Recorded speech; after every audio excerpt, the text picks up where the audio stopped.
Bonjour les belles âmes, comment allez-vous? J'espère que vous vous portez bien. Aujourd'hui, je fais une review, si on peut dire ça, d'une lecture que je viens de terminer. Ça fait déjà longtemps qu'elle était dans ma bibliothèque, cette lecture. Et c'est vrai que ben voilà, je me laisse un peu appeler par les livres.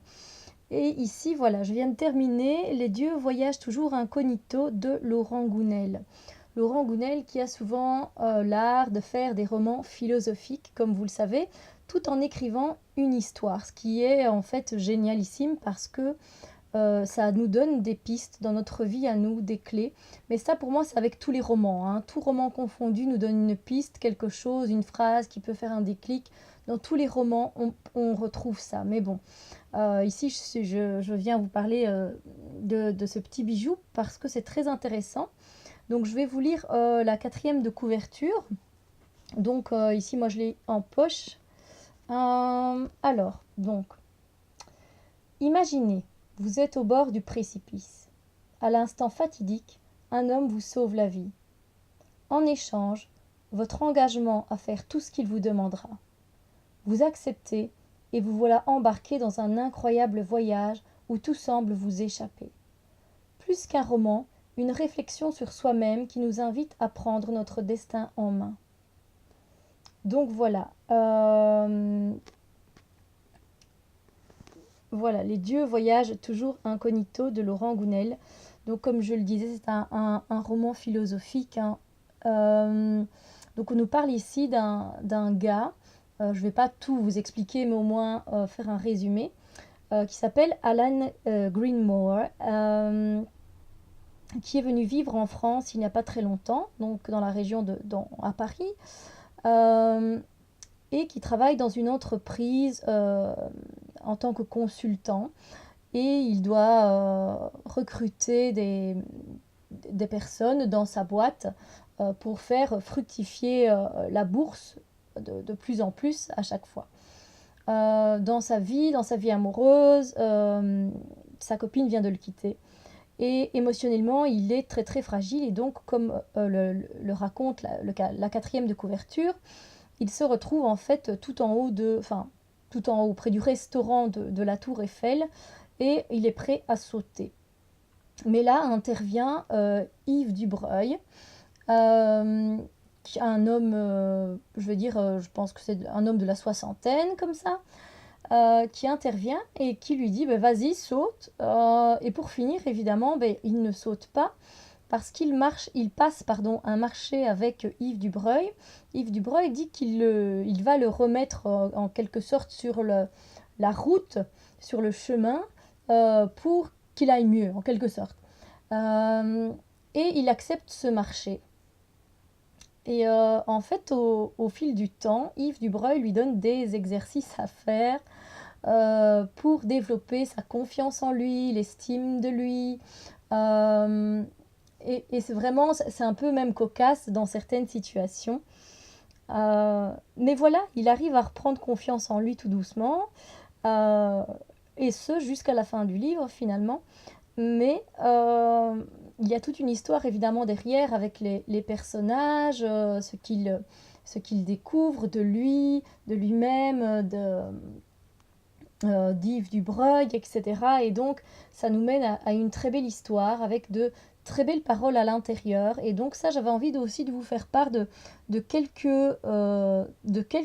phrases dans ce livre que j'ai beaucoup apprécié et qui touche finalement, hein, qui me touche parce que moi, j'adore corner les pages des livres pour ça. Alors, voilà. Je vais lire vraiment un ou deux petits passages. Donc, ça c'est Yves Dubreuil qui parle donc à Alan, hein, d'accord?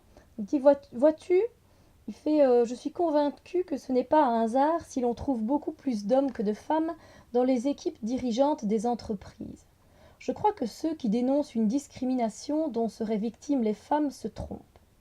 D'ailleurs, les financiers aux mains desquels se trouve dorénavant notre économie se foutent pas mal du sexe de ceux qu'ils mettent à la tête des entreprises où sont placés leurs capitaux, tout comme ils se foutent pas mal de leur personne tout court. Seuls les résultats produits trouvent grâce à leurs yeux. Non, je pense que la grande rareté des femmes au poste de direction a une toute autre explication. Donc, il y a un autre personnage, Catherine leva les yeux de son carnet de notes et les posa sur Dubreuil. Laquelle demande donc Alan. Les femmes possèdent un don du ciel, une faveur accordée par les dieux, qui fait d'elles des êtres tellement privilégiés qu'elles n'éprouvent pas le besoin de se battre pour ce genre de futilité. Vous voulez dire? Quand on est capable de créer une âme, une vie, de la porter en soi, puis de l'offrir à l'univers tout entier, tu crois vraiment qu'on peut soudain se passionner pour la cotation en bourse d'une action? Créer une âme. C'est vrai que c'est extraordinaire quand on y pense. La venue au monde des enfants fait partie des choses tellement courantes autour de nous que l'on oublie parfois l'énormité, la grandeur, la magie de cette chose inouïe. Créer une âme. Voilà, et puis le roman se poursuit évidemment. Je ne vous donne que des petits paraphes que moi j'ai beaucoup appréciés, qui m'ont touchée. Il y a aussi une phrase d'un écrivain, Marcel Proust, que j'ai bien aimé. Excusez-moi. Voilà. Donc, il dit ainsi. Donc Yves Dubreuil, récita de mémoire.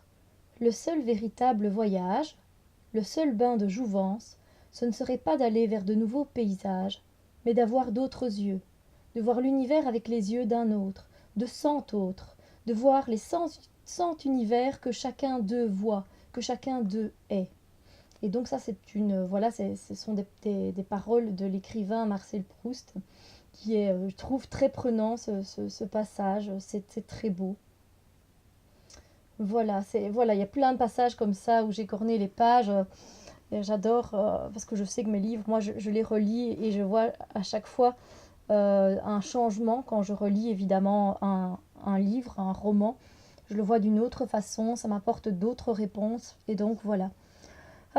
J'espère que ça vous a donné envie de lire cette pépite, parce que c'est vraiment très intéressant pour, je sais pas, pour les personnes, oui, qui manquent de confiance en elles, pour les personnes qui n'ont pas beaucoup d'estime d'elles non plus, qui ont besoin de reprendre foi en la vie, voilà, et de reprendre une certaine force. C'est un très beau roman que je vous conseille, avec des pistes à l'intérieur qui peuvent vous aider dans votre vie de tous les jours, ou en tout cas qui peuvent vous faire du bien. C'est un roman qui fait du bien à lire. Donc voilà, sur ce, moi, je vous souhaite une très belle journée. Je vous fais de gros bisous lumière. À bientôt!